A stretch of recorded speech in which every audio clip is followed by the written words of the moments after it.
I am Olivia Burke, a 32-year-old woman living in Charlotte. I never thought a simple phone call could shatter my entire life, but that is exactly what happened on a Tuesday afternoon. I was driving up the mountain to check on my grandparents' old house in Asheville. They had both passed away a year ago, and I was handling the renovations. Then my phone rang. It was Tom, my contractor.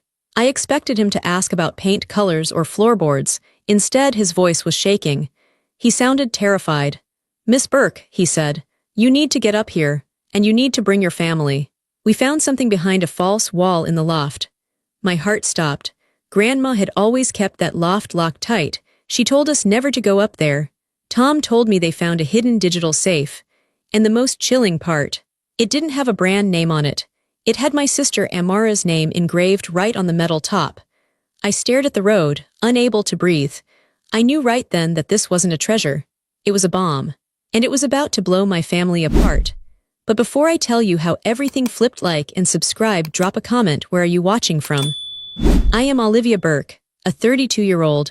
I stood on the porch of the old A-frame house, my heart hammering against my ribs like a trapped bird. The mountain air in Asheville is usually crisp and clean, the kind of air that makes you want to fill your lungs and relax. But today, it felt thin. It felt suffocating. I gripped the wooden railing, feeling the rough, peeling paint under my palm. I stared down the winding gravel driveway, waiting. I had called them all. I didn't give them a choice. I told my mother, my father, and my sister Amara that it was a legal emergency regarding the estate. I lied, technically. But after what Tom had told me on the phone, it felt like an emergency. It felt like the ground was crumbling under my feet. Tom, my contractor, was sitting on a stack of lumber near the front door. He was a big guy, used to tearing down walls and hauling heavy beams. But right now, he looked small. He was smoking a cigarette, his hand shaking slightly as he brought it to his lips. He wouldn't meet my eyes, he just kept staring at his work boots. "You okay, Tom?" I asked, my voice sounding hollow in my own ears. "I don't like this, Miss Burke," he said quietly. "I've found things in walls before. Old newspapers, rats' nests, maybe a rusty coin or two. I never found anything like that box. It feels wrong. We'll figure it out," I said, trying to sound more confident than I felt. A car engine whined in the distance. I watched as my mother's silver sedan came around the bend. She drove too fast, kicking up dust. That was Mom. Sarah Burke. She was always in a hurry, always rushing to the next appointment, the next luncheon, the next appearance. She parked next to my truck and stepped out before the engine had even fully stopped cycling down. She was wearing a beige suit, immaculate as always. Her hair was sprayed into a perfect helmet of blonde. She looked at the house with a sneer. She hated this place. She said it was damp. She said it smelled like old people. "Olivia, honestly," she said, slamming her car door, "I have a book club meeting at 4 o'clock. This drive is 45 minutes each way. What is so important that it couldn't be an email?" "It's not an email, Mom," I said. I stayed on the porch looking down at her. "Just wait, Dad and Amara are coming." She sighed, a loud, theatrical sound, and checked her watch. "Your father is busy, Olivia. He has clients. You know how the market is right now. He can't just drop everything because the roof has a leak." "It's not the roof," I said again. 10 minutes later, my father arrived. Carl Burke. He drove a black SUV that cost more than my entire college education. It gleamed in the mountain sun, looking out of place against the rustic backdrop of the woods. He parked next to Mom, taking up 2 spots because he didn't want anyone to ding his doors. He stepped out, adjusting his sunglasses. He was wearing his weekend casual look, a polo shirt tucked into expensive khakis, a leather belt that matched his loafers. He looked like the picture of success. He looked like the man everyone trusted with their retirement funds. "Livy," he called out, using the childhood nickname I had asked him to stop using 10 years ago. "This better be good. I moved a meeting with the Davidsons for this. They have a portfolio worth $3 million, so this conversation is costing me money every minute I'm standing here." "Hello, Dad," I said. I didn't smile, I couldn't. Finally, Amara arrived. My little sister. Her car was a 10-year-old Honda with a dent in the rear bumper and a muffler that rattled like a comb filled with rocks. She parked tentatively at the edge of the driveway, as if she was afraid to take up space. When she got out, my heart broke a little. She looked exhausted. She was only 30, but she had deep lines around her mouth and dark circles under her eyes. She was wearing an oversized gray sweater that had seen better days and jeans that were fraying at the hem. She looked small, defeated. Life had been brutal to Amara. While I had a steady job, a condo, and a savings account, Amara seemed to be cursed.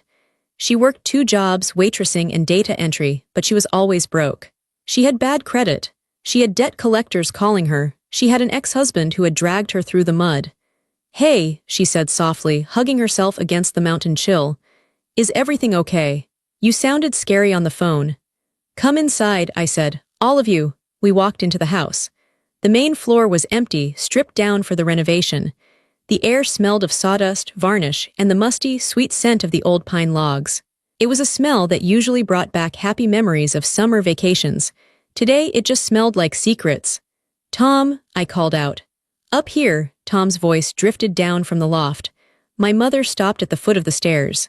She looked up, her nose wrinkling. "The loft?" she asked. "Olivia, nobody goes in the loft. Grandma kept it locked for 20 years, it's just full of insulation and spiders." I remembered that. Growing up, the loft was the forbidden zone. Grandma Gertrude was the sweetest woman alive. She baked us apple pies. She knit us scarves. She let us stay up late watching movies. But if we ever touched the handle of the loft door, she transformed. Her eyes would go hard. Her voice would get sharp. "Storage," she would snap. "Dangerous, heavy boxes. Floorboards are weak, do not go up there." We listened. We were good kids. We never questioned why a grandmother who doted on us would have a room she guarded like a fortress. "We're going up," I said. "Tom found something behind the wall." "Behind the wall?" Dad asked. He chuckled, a dismissive sound. "What, like a time capsule? Did she hide some old war bonds?" "Just come," I said. I led the way. The stairs creaked under our weight. Step by step, we ascended into the space that had been hidden from us for decades. The loft was a large, triangular room. The ceiling peaked high above us. There was a single round window at the far end, letting in a beam of dusty light. Tom was standing near the back wall. He had ripped away the old wood paneling to check for termite damage. Behind the paneling, the studs were exposed. And nestled between 2 studs, set into a custom-built frame, was a false wall. Tom had pried the false front open. Inside the cavity sat a box. It wasn't a cardboard box. It wasn't an old cookie tin. It was a matte black, heavy-duty digital safe. It looked modern. It looked expensive. It looked like something you would find in a bank, not in the attic of an elderly woman who collected ceramic cats. "What is that?" Mom asked. Her voice dropped to a whisper. The atmosphere in the room changed instantly. The casual annoyance was gone, replaced by a thick, heavy tension. "Tom found it an hour ago," I said. "Look closer." Dad stepped forward. He squinted at the box. He reached out a hand to touch it, but stopped inches away, as if he sensed the heat coming off it.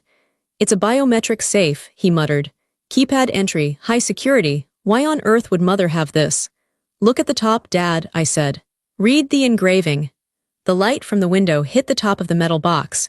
The engraving was professional. It was etched deep into the steel, filled with silver paint so it would stand out against the black.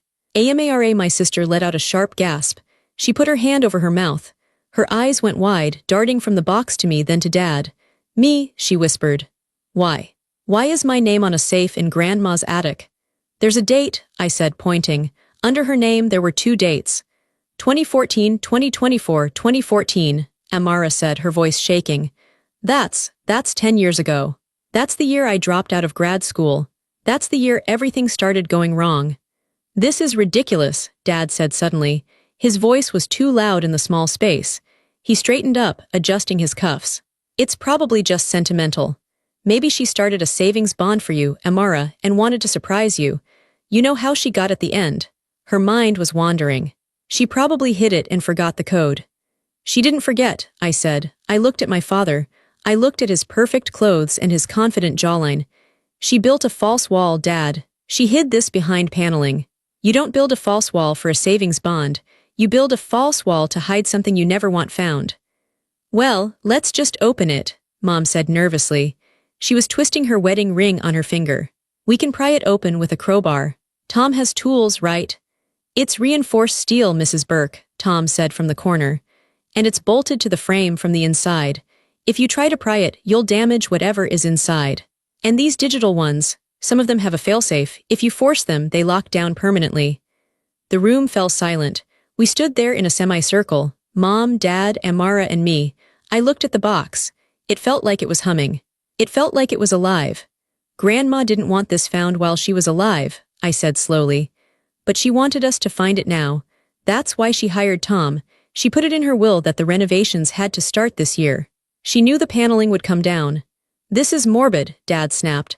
I'm not standing here playing detective games with a dead woman's junk. I have to get back to the office.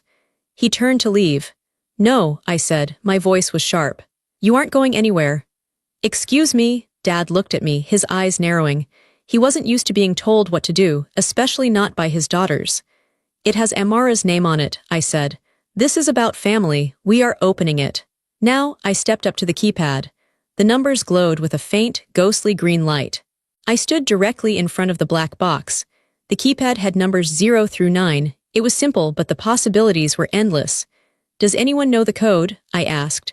How would we know the code? Mom snapped.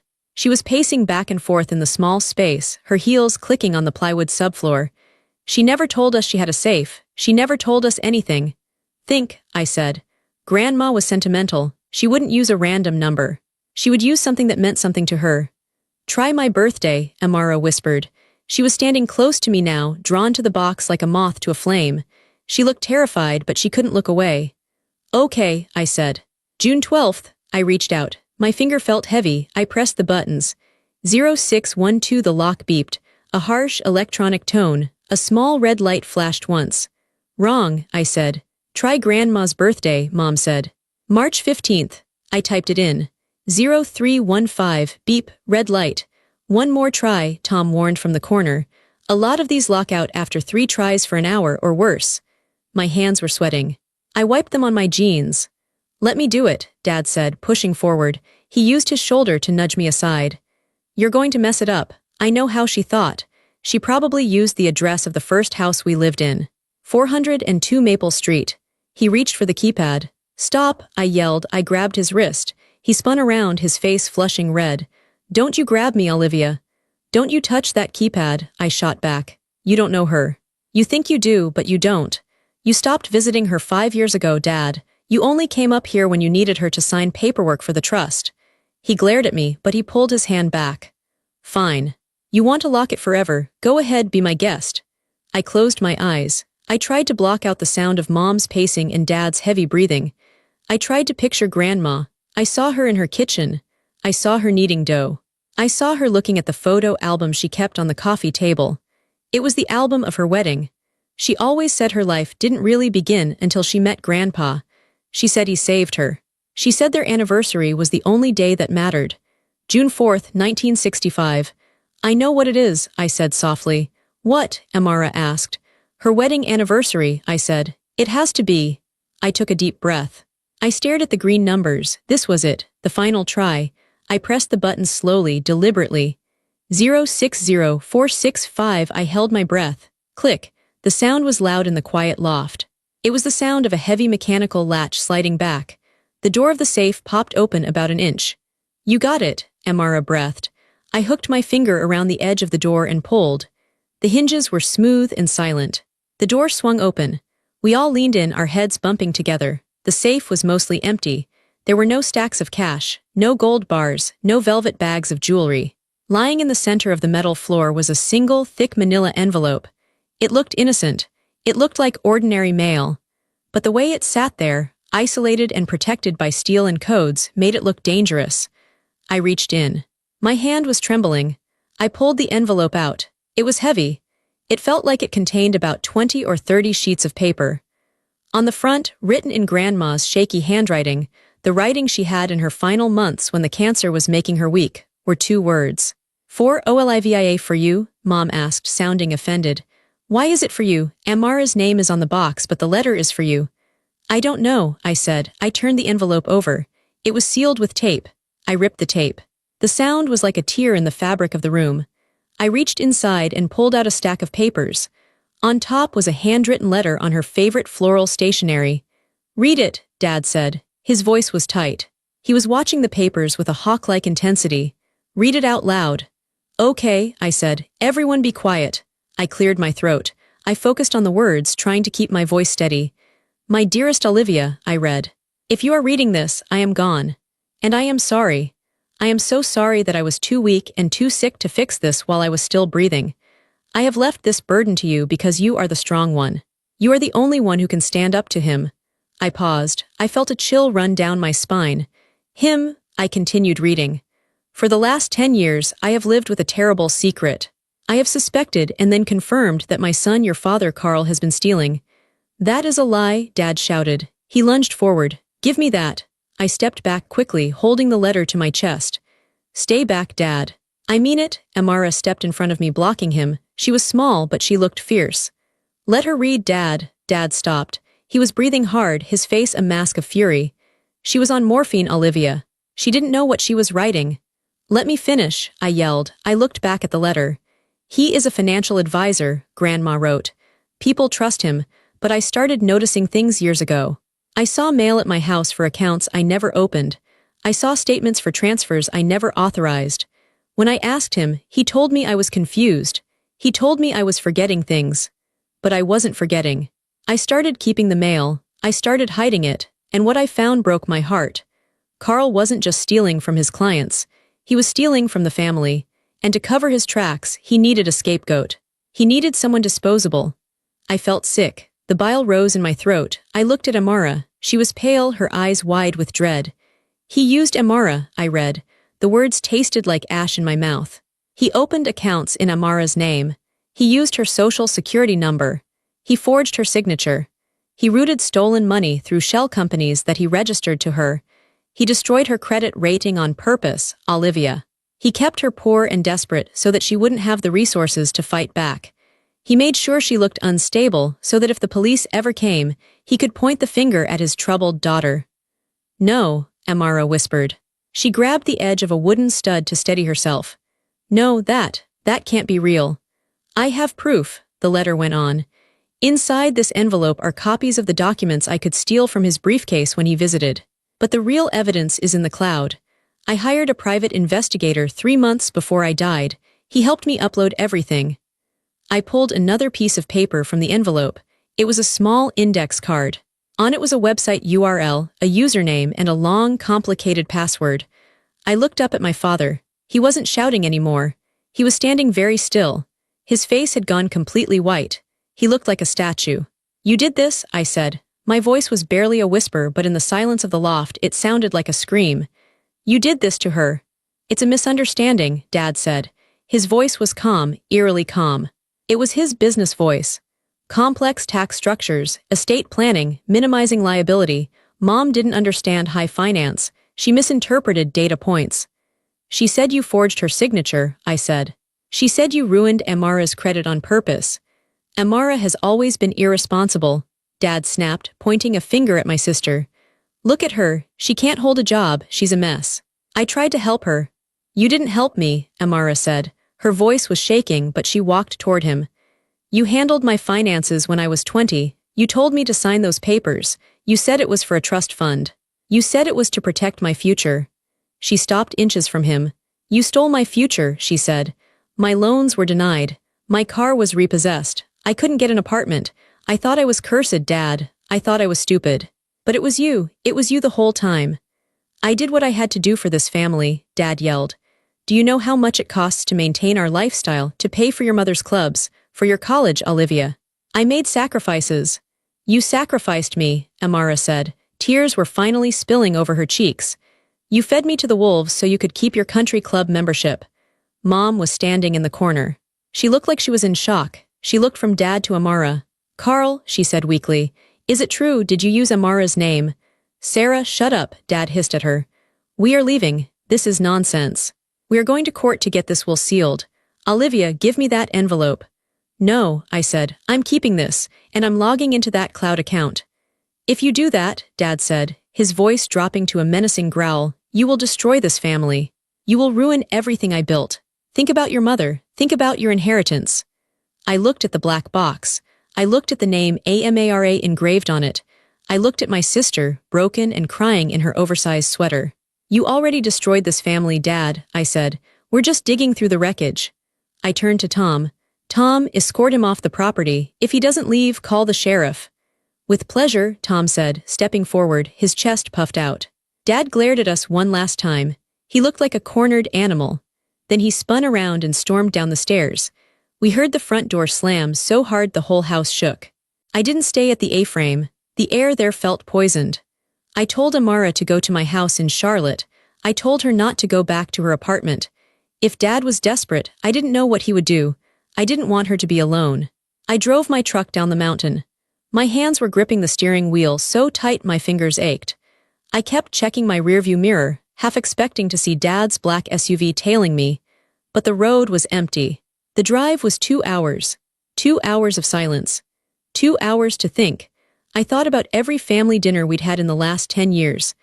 I thought about how Dad would sit at the head of the table, carving the turkey, asking Amara about her job search with a condescending smile. "Still working at the diner, kiddo?" he would ask. "Maybe if you learned to budget better, you wouldn't be so stressed." He would lecture her about financial responsibility. He would give her books on how to succeed.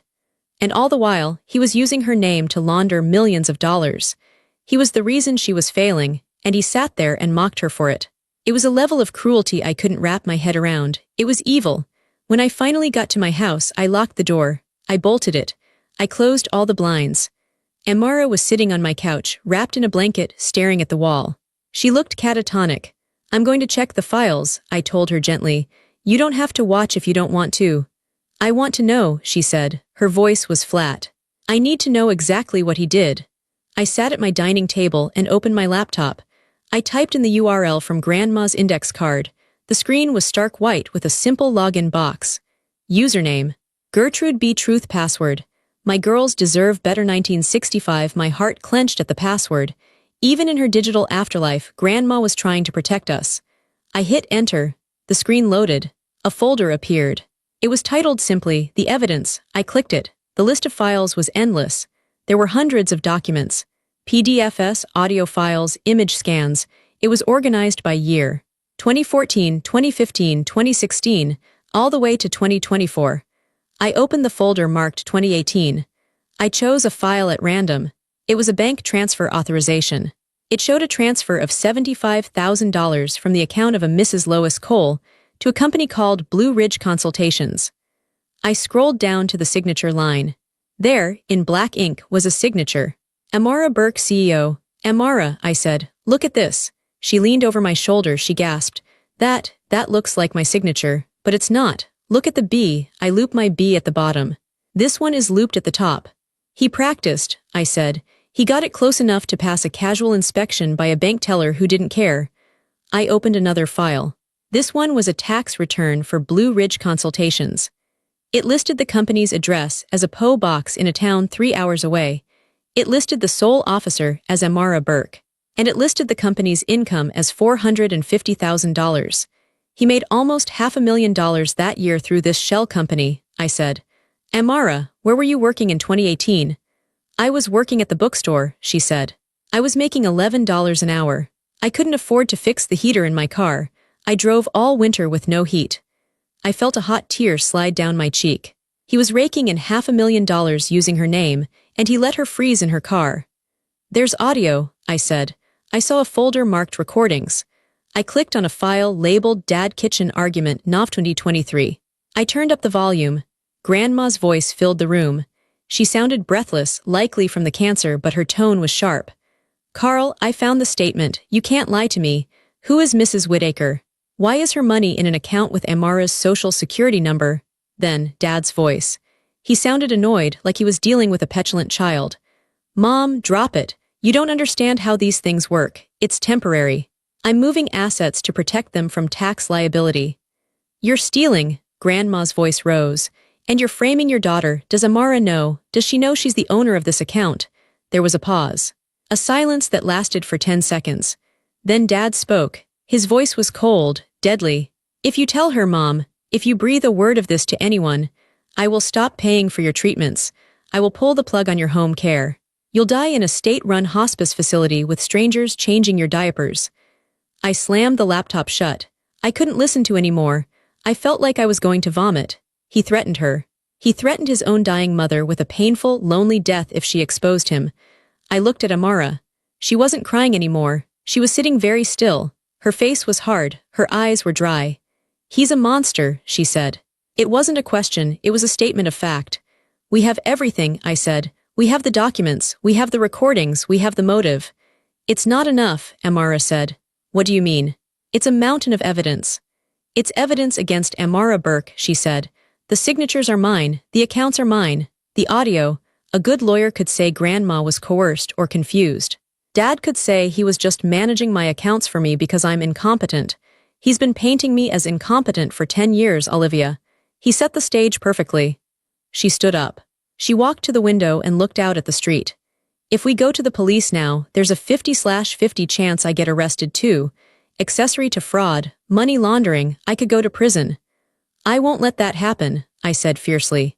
You can't stop it, she said. Unless, she turned back to me, her eyes were dark.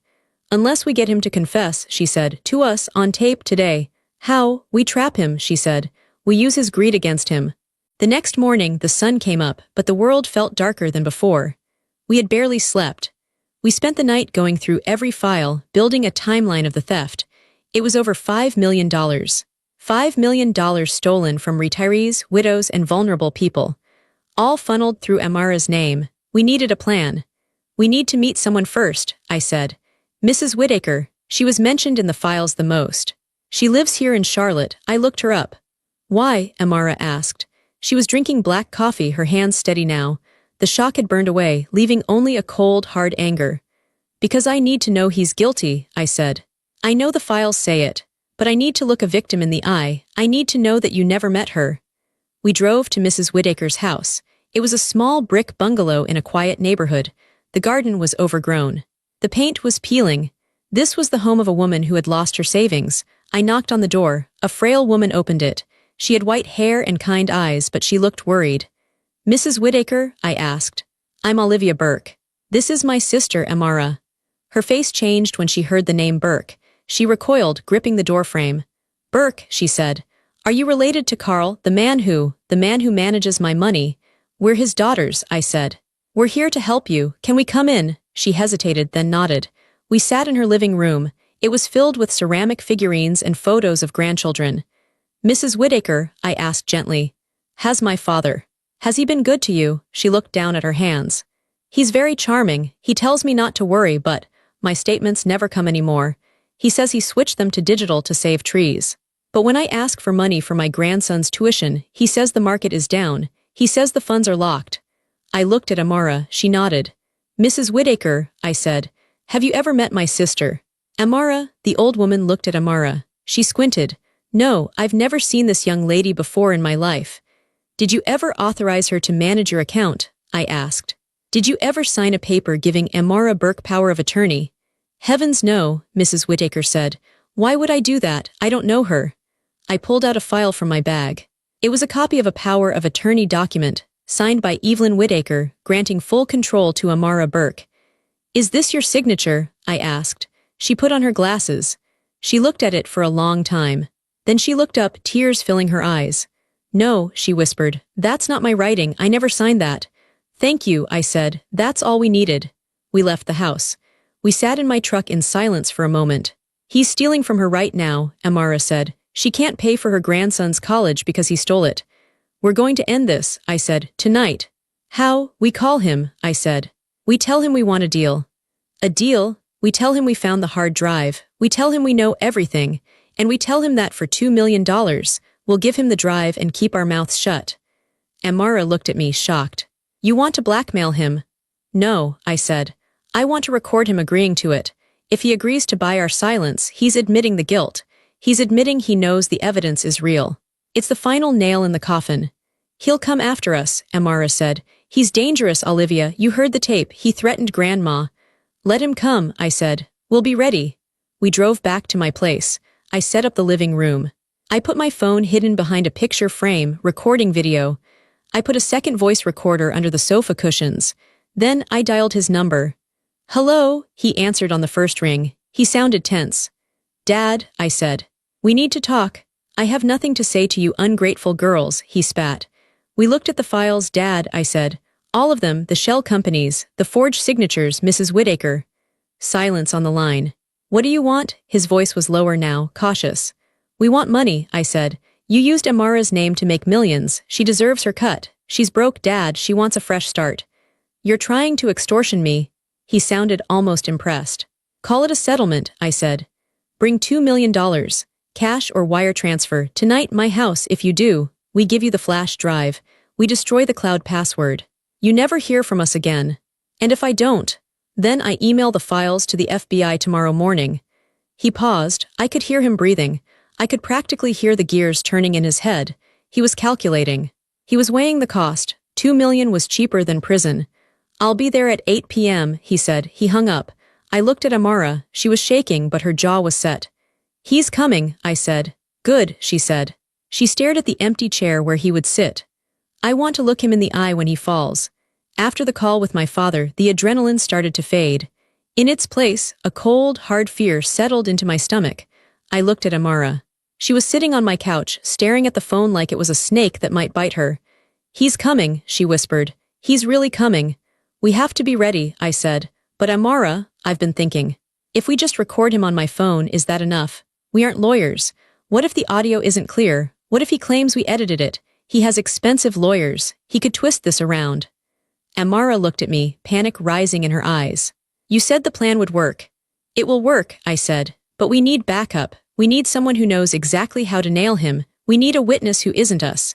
I remembered a name from the files we found in the cloud. Lois Cole.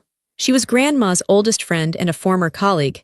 There was a note in Grandma's handwriting next to her name. Lois knows. She's the only one I trust. We need to see Lois Cole, I said. Right now. Before tonight. We drove to Lois's house. It was a small, neat cottage on the other side of town. Lois was 75, a sharp woman with steel-gray hair and eyes that didn't miss a thing. When she opened the door and saw us, she didn't look surprised. She looked relieved. Come in, girls, she said. I've been wondering when you would find the box. We sat in her living room. It smelled of lavender and old paper. I told her everything. I told her about the safe, the letter, the forged documents, and the trap we had just set for our father. Lois listened, nodding slowly. When I finished, she let out a long sigh. Your grandmother was a brave woman, Lois said. But she was terrified. She came to me 2 years ago. She showed me the papers. She saw the transfers. Why didn't she go to the police then? Amara asked. Why did she let him keep doing it? Lois leaned forward and took Amara's hand. Because of you, honey. She sat right there in that chair and cried. She said, Lois, if I turn him in, he has the paperwork set up to frame Amara. He will destroy her to save himself. She spent her last years trying to gather enough proof to exonerate you before she pulled the trigger. But the cancer, it moved faster than she expected. Amara started to cry silently. Grandma had died protecting her. But here is the problem, Lois said, her voice turning serious. You two are playing a dangerous game, blackmailing him for a confession. If you mess this up, he walks. Or worse, he hurts you. You need professional help. We can't go to the regular police, I said. They might arrest Amara. I know, Lois said. That's why I have a contact, a specific contact. When your grandmother was digging, we reached out to a man named Agent Reyes. He works for the FBI. He specializes in elder financial exploitation. We never officially brought him in because Gertrude died, but he knows the background. Lois picked up her landline phone. She dialed a number from a small address book. Agent Reyes, she said. It's Lois Cole. Gertrude's granddaughters are here. They found the box. And they have a meeting with Carl tonight. You need to get over here. An hour later, a man in a gray suit sat in Lois's living room. Agent Reyes was not like the cops on TV. He was quiet, calm, and very intense. He didn't yell. He just looked at the evidence I had on my laptop. He scrolled for 10 minutes without saying a word. Then he looked at Amara. Miss Burke, he said, I'm going to be honest with you. This is the most sophisticated setup I have ever seen. Your father has created a perfect paper trail. If we went to a judge right now with just these documents, you would be the primary suspect. Amara went white. So I'm going to jail? No, Reyes said. Not if we get him to admit that he created the trail. We need intent. We need him to say out loud that he is the one pulling the strings. We called him, I said. He's coming to my house at 8 p.m. to pay us off. Reyes shook his head. No, that's uncontrolled. It's in a residential neighborhood. If things go wrong, civilians could get hurt, and a payment isn't enough. A good lawyer could argue he was just paying his daughters a gift to stop family drama. We need a specific confession. We need him to admit to the fraud. So what do we do? I asked. Change the venue, Reyes said. Move the meeting, make it somewhere isolated, somewhere he feels comfortable, somewhere he feels like the king. The A-frame, I said. Grandma's house, it's empty, it's on the mountain. Perfect, Reyes said. Call him back. Tell him you need time to get the drive. Tell him to meet you at the A-frame tomorrow morning. That gives us time to wire the house. My heart was pounding. This was real. We weren't just sisters fighting a bad dad anymore. We were part of a federal operation. I picked up my phone. I dialed Dad. Change of plans, I said when he answered. Don't play games with me, Olivia, he growled. No games, I said, but the files are at the mountain house. In the safe, we can't get them until tomorrow morning. Meet us there at 10 a.m., it's more private anyway. He hesitated. Fine, 10 a.m., don't be late. I hung up. Reyes looked at us. Okay, he said. Tonight we work. Tomorrow we catch him. The night before the meeting was the longest night of my life. I couldn't sleep. I lay in bed staring at the ceiling, playing out every possible scenario in my head. What if he saw the cameras? What if he brought a gun? What if he just denied everything? Amara slept in my guest room, but I heard her pacing the floor until 3 a.m. We were both terrified. We were about to betray our father. Even though he was a monster, the bond of blood is a hard thing to break. It felt unnatural. But then I would think about Mrs. Whittaker, unable to pay for her grandson's college, and my resolve would harden like steel. At 6 a.m., we met Agent Reyes and his team at the bottom of the mountain. They were driving unmarked vans. They looked like a landscaping crew. We drove up to the A-frame house. The morning mist was still clinging to the trees. The house looked peaceful, sitting there in the woods. It was hard to believe it was about to become a crime scene. Okay, Reyes said. Listen carefully. North Carolina is a one-party consent state.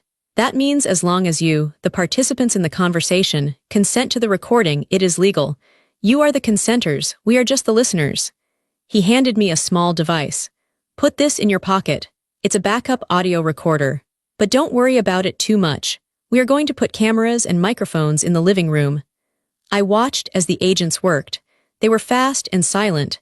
They placed a tiny microphone inside the vase on the mantelpiece. They hid a camera behind the books on the shelf. They put another microphone under the coffee table. Where will you be? I asked. We will be in the van, parked down the logging road about a half-mile away, Reyes said. We will be listening live. If he gets violent, we come in. If he confesses, we come in. If he tries to leave with the evidence, we come in. What do we have to do? Amara asked. Her voice was shaking, but she stood tall. You have to get him to talk, Reyes said. Don't just let him hand you a check. Make him explain why he did it. Play dumb. Ask questions. Say things like, but Dad, why did you use my name? Or how did you sign the papers? Make him brag. Narcissists love to brag. By 9:30 a.m., the agents were gone. The house was silent. Amara and I sat on the old plaid couch in the living room, the same couch we used to build forts on when we were kids. Are you ready? I asked her. No, she said, but I'm going to do it. I have the laptop, I said. I'm going to play Grandma's audio files first. That will make him angry. Anger makes him sloppy. We heard the crunch of gravel outside. A car door slammed. I looked out the window. The black SUV was there. Dad was walking up the path. He wasn't alone. My stomach dropped. Mom is with him, I said. What? Amara ran to the window. Why did he bring Mom? Human shield, I said. Or maybe he thinks she can guilt us into backing down. Does this change anything? Amara asked. No, I said. It just makes it sadder. The front door opened. Dad walked in like he owned the place. He was wearing a sharp suit, not a hair out of place. Mom walked in behind him. She looked nervous, clutching her purse with both hands. Let's get this over with, Dad said. He didn't say hello. He didn't ask how we were. He just looked at us with pure contempt. Where is the drive? Sit down, Dad, I said. We need to talk first. I'm not here to talk, he snapped. I brought the money. Well, a cashier's check, it's easier. He pulled an envelope from his jacket pocket and tossed it onto the coffee table. $2 million. That's a lot of money for two girls who have never accomplished anything. The insult stung, but I let it slide. I needed him to talk. It's not just about the money, I said. We listened to the tapes, Dad. We know you threatened Grandma. Grandma was confused, Mom piped up. Her voice was shrill. She was on medication, girls. You can't take those tapes seriously. I looked at my mother. Mom, did you know he was using Amara's name to steal? Mom looked away. She couldn't meet my eyes, that was my answer, she knew. Or she suspected, and she chose to look the other way because she liked her new car and her country club luncheons. It doesn't matter what she knew, Dad said. What matters is that you two are trying to ruin this family over a misunderstanding. A misunderstanding, Amara spoke up. Her voice was quiet but steady. You forged my signature, Dad. You opened shell companies. You ruined my credit. I couldn't get a loan for 5 years. I lived in poverty because of you. Dad laughed. It was a cold, ugly sound. You lived in poverty because you have no ambition, Amara, he said. I was doing you a favor. I was building a nest egg. You should be thanking me. Thanking you for framing me, Amara asked. For giving you a purpose, Dad shouted. Who cares if your name was on a few papers? You weren't using your credit anyway. I glanced at the flower vase. The microphone was listening. But Dad, I said, leaning forward. How did you do it? The bank requires ID. How did you open accounts in her name without her being there? Dad smirked. He couldn't resist showing off. It's easy when you know the bankers, he said. And it's easy when you have your daughter's birth certificate and social security card in your safe. I told them Amara was sick. I told them she was homebound. I signed for her. I verified for her. I built a whole persona. And the victims? I asked. Mrs. Whittaker, Lois Cole. They trusted you. They are old, Dad said, dismissing them with a wave of his hand. They don't even know what they have. They have millions sitting in accounts doing nothing. I put that money to work. I invested it. I spent it. I lived. They didn't miss it. So you admit it, I said. You stole the money, and you pinned it on Amara so if the cops came she would go to jail. Dad looked at me. He stood up and buttoned his jacket. He looked powerful. He looked untouchable. I admit that I am the smartest man in this room, he said. And I admit that if you don't give me that drive, I will bury you both in legal fees until you are homeless. Amara will go to prison because I can prove those signatures are hers. I have handwriting experts on my payroll. I have judges on my golf team. Who are they going to believe, me or the waitress? He smiled. A cruel, winning smile. Now, he said, give me the drive. I stood up. I walked over to the window. I looked out at the trees. I can't do that, Dad, I said. What? His face darkened. I can't give you the drive, I said. Because the FBI is listening to this conversation. For a second, there was total silence. Dad looked at me like I was speaking a foreign language. He blinked. What did you say? He asked. I said the FBI is listening, I repeated. Right now. Dad's face turned a color I had never seen before. It went purple, then gray. He looked around the room wildly. You're lying, he hissed. You're a liar, you wouldn't dare. She's not lying, Carl, Mom whispered. She was looking out the window. Oh my God, Carl, look. Dad spun around to the window. 2 black vans were tearing up the driveway. Gravel was flying. Men in tactical vests were jumping out before the vans even stopped moving. No, Dad said. No, no, no. He backed away from the window. He looked at us. The mask of the confident businessman fell off. Underneath, he was just a scared, cornered rat. You little witch, he screamed at me. He lunged across the coffee table.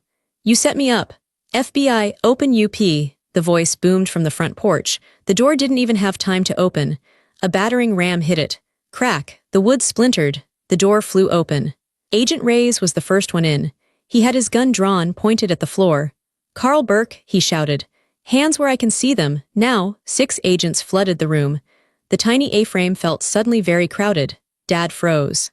He looked at the agents, then at the check on the table, then at us. This is a mistake, he yelled. These are my daughters. We are having a family dispute. Hands behind your back, Reyes barked. He grabbed Dad's arm and spun him around. I watched as my father, the man who had terrified us for years, the man who controlled every penny and every emotion in our house, was slammed against the wall. The handcuffs clicked. Click, click. It was the most beautiful sound I had ever heard. You have the right to remain silent, Reyes recited. Anything you say can and will be used against you. Dad was struggling.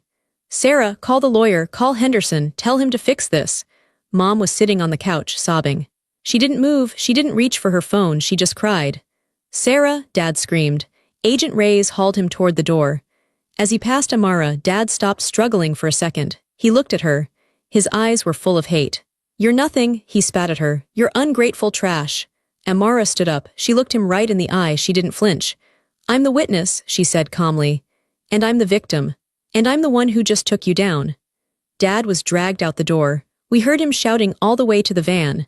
Then, the heavy door of the van slammed shut, cutting off his voice. The silence that followed was heavy. Agent Reyes walked back in. He holstered his gun. He looked at the cashier's check on the table. $2 million, he said. Attempted bribery. That's another 10 years right there. Good work, ladies. He picked up the check and put it in an evidence bag. Is it over? Amara asked. Her legs gave out and she sat down hard on the couch. The hard part is over, Reyes said. Now comes the paperwork. But we have him, we have the confession on tape, we have the files, we have the bribery check, he's not wriggling out of this. I looked at Mom. She was still crying, her face buried in her hands. Mom, I said. She looked up. Her mascara was running down her face. She looked old. How could you? She sobbed. He's your father, you destroyed our lives. I felt a flash of anger but then just pity. He destroyed our lives, Mom, I said. He stole from old people, he stole from his own mother, he framed your daughter and you let him. I didn't know it was that bad, she stammered. I thought he was just borrowing. You knew, Amara said softly. You just didn't want to lose the house. Mom didn't answer. She just wept. I walked over to Amara and put my arm around her. We stood in the center of the room, surrounded by FBI agents and recording equipment. The house that Grandma had loved, the house where we had spent our summers, was finally clean. The secrets were out of the walls. Let's go, I said to Amara. Let's get out of here. The next few months were a blur of lawyers, courtrooms, and depositions. It was exhausting, but it was also liberating. For the first time, we weren't hiding anything. We were telling the truth, and people were believing us. Dad tried to fight it at first. He hired expensive lawyers. He tried to get the recording thrown out. He tried to claim entrapment. But the evidence was overwhelming. The cloud files Grandma saved were meticulous. The testimony from Mrs. Whitaker and Lois Cole was heartbreaking. And the video of him in the A-frame, bragging about how he tricked the banks and calling his victims old and useless, played on the news every night. The public hated him. He became the face of greed. Eventually, his lawyers told him to take a plea deal. If he went to trial, he was looking at 40 years. He pleaded guilty to wire fraud, identity theft, elder abuse, and obstruction of justice. The sentencing hearing was on a Tuesday. Amara and I sat in the front row. Mom wasn't there. She had moved to a small condo in Florida to get away from the shame. She still sent us letters saying we should forgive him, but we didn't answer them. The judge was a stern woman who didn't tolerate nonsense. She looked at Dad, who was wearing an orange jumpsuit now. He looked smaller. Without his suits and his expensive haircuts, he just looked like a tired, angry old man. Mr. Burke, the judge said, you preyed on the most vulnerable members of our society. You betrayed the trust of your clients. But worst of all, you cannibalized your own child. You sacrificed your daughter's future to feed your own greed. That is a level of moral bankruptcy that I rarely see. She shuffled her papers. I sentence you to 22 years in federal prison. No possibility of parole for at least 18 years. The gavel banged. It was the loudest, best sound I had ever heard. Dad didn't look at us as he was led away. He just stared straight ahead. He was gone. After the sentencing, Amara and I walked out of the courthouse. The sun was shining. It felt different. The air felt lighter. It's over, Amara said. She took a deep breath. He can't hurt us anymore. He's gone, I said. We went to dinner that night, just the two of us. We went to a nice restaurant, not to celebrate him going to jail, but to celebrate us surviving him. So, I said, raising my glass. What now? Amara smiled. It was a real smile. The first real smile I had seen on her face in a decade. Now, she said, I get my name back. It took a year to untangle the mess Dad had made. With the help of Agent Reyes and a team of forensic accountants, we cleared Amara's name. Every fraudulent loan, every fake credit card, every shell company, it was all expunged from her record. The banks issued formal apology letters. The credit bureaus reset her score. It was like magic. For 10 years she had been drowning. Now she could breathe. The government seized Dad's assets. They sold his house, his cars, his investments. The money went into a restitution fund for the victims. Mrs. Whitaker got her money back. Her grandson went to college. Lois Cole got her savings back. It wasn't everything. Some of the money was gone forever, but it was enough to make things right. We sold the A-frame house. It was hard to let it go, but there were too many ghosts there. Too many bad memories of the day the FBI kicked down the door. We split the money from the sale. 50-50. Clean money, Amara said when the check cleared. Honest money. Amara used her share to go back to school. She finished her degree. She got a job at a nonprofit that helps elderly victims of fraud. She was good at it. She was passionate. She knew exactly what to look for. I stayed in Charlotte, but I visited her often. One afternoon, about 2 years after the arrest, we were sitting on the porch of Amara's new house. It was a small place, but it was hers. She had bought it with her own credit, her own name, and her own money. She was reading a book. I was drinking iced tea. You know, she said, looking up. I used to hate my name. Every time I saw it on an envelope, I got scared. I thought it meant bad news. And now, I asked. Now, she said, I like it, it's mine again. She put the book down. Grandma knew, she said. She knew we would be okay if we just had the truth. She saved us, I said. Even from the grave. We never visited Dad in prison. We never wrote to him. He was a chapter of our book that was finished. We tore the pages out and burned them. I looked at my sister. She looked healthy. Her eyes were bright. She was happy. We had lost our parents. Mom was distant, living in her denial in Florida. Dad was in a cell. We were orphans, in a way. But as I looked at Amara, I realized we weren't alone. We had each other. We had gone through the fire and come out the other side. We were forged in that fire.